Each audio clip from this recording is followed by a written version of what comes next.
myself to do and got it done, and phew, it was exhausting. It is a ton of work. Yeah, be prepared. It's a lot different than writing for journalism, for sure. I might never get there, but anyway. Put on your bucket list. Lois, you've written a number of books. You have no trouble sitting down and writing. What's driving you? It's basically, Stephen King says, butt in chair. And it's like, we all are busy, we all have things that we have to do, and you have to sit and get yourself on a schedule. For me, what really helped, because I came out of a corporate background and kind of retired here to raise kids, it was the blog.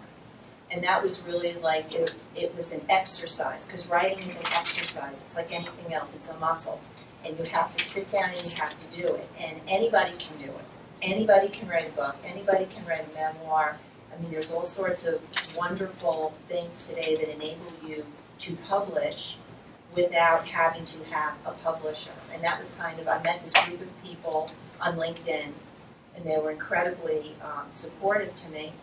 And the first book, Born to Die, The Montauk Murders, which is 87,000 words. 87,000 words is based on a movie that I love, Gosford Park. And I don't know if anybody's ever watched it. So I love that movie. Robert Altman is one of my heroes. And I said, I'm going to write a book like that. And then the second one, that's a whole other story, was a crazy sort of a dream that I had when I was on medication because of surgery. And I said, this is the craziest story, no one will, I have to write this down. So it's really nutty. Then the third one is this one, which actually Karen, here's Karen. I came out and I was actually in the Tampa Bay Times. They did an article on me. Joyce McKenzie did an article because it did really well when I released it. Right now it's up in the 200,000s, I think, on Kindle. But it did really well. It was best-selling in a couple of categories. I had people helping me promote it.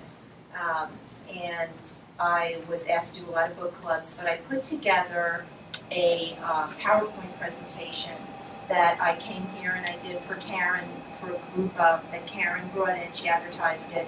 And we had 22 aspiring authors in here. Basically what I did was I taught them how to do as much as they could for free. And what can you find out there for free? What can you find in terms of resources and tools and things? And to encourage them to put butt in chair, as Stephen King says. The last one is just kind of, it was fun. It was, I entered flash fiction contests, which is something you can do online. They give you a lead-in, you finish it in 250 words or less, and then I paired it with recipes because I love to cook. And they're all crazy little short little stories, and that's up there also. And I put that out in December, right before I started working full-time at Nordstrom. So I put, am I over my time? Yeah. Yeah. I'll talk about that later. I could talk for 5 hours, so anyway, thank you. That's how, butt in chair. That's all I'm going to say. Set time aside. I may add that.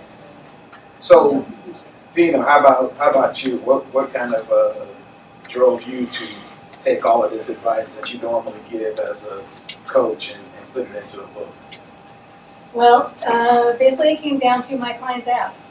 And I'm very dedicated, if you've worked with me, you know, I am very dedicated to my clients. And I typically meditate at about 3 o'clock in the morning because I just wake up and I go into meditation for about an hour. And I inevitably, if I'm working with you, you come into my brain. So I started asking, well, what would really help? And I have the women in my mind, what would really help them? How can I help them beyond just talking on the phone? And I always hand out a binder to them. So like the handouts weren't good enough. I wasn't happy with that. So basically what it came down to is that butt in chair, 3 o'clock in the morning, my meditation became my book. So I went through and everything that I went through, I started researching while my daughter was at school. So I started researching all the stuff that I've been talking to women about for the last 10 years plus. I went through all my notes, everything I was talking about. And I said, you know what? I have a system. It's the same system I generally follow.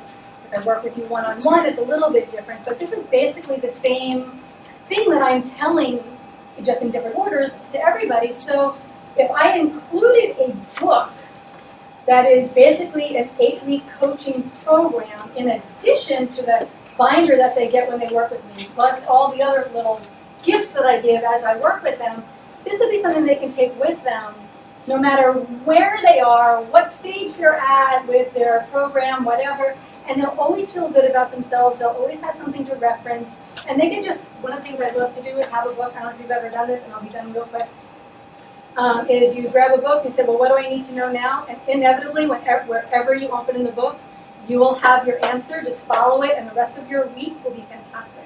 So I wanted something for my clients, and that's what got my butt in that chair every morning.